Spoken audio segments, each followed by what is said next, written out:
Hi! అందరికీ welcome to బామ్మగారి kitchen. ఈరోజు మనం చేసుకోబోయే వంటకం పెసరపప్పు పాటోలి.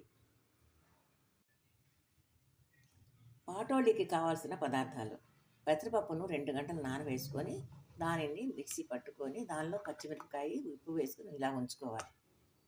తర్వాత మినపప్పు, ఉల్లిపాయ ముక్కలు తరిగి ఉంచుకోవాలి. తర్వాత ఇంగువ కొంచెం కావాలి. ఇప్పుడు తయారీ విధానం చూద్దాం.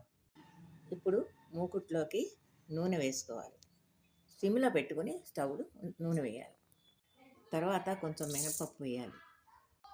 మినపప్పు వేసి కొంచెం ఎర్రగా అయ్యేదాకా వేయించాలి.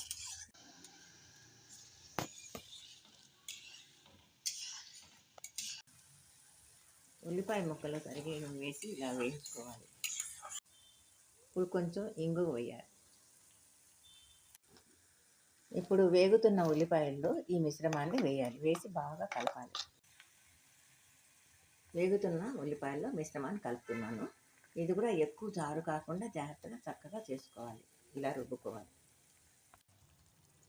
ఈ మిశ్రమాన్ని బాగా కలపాలి.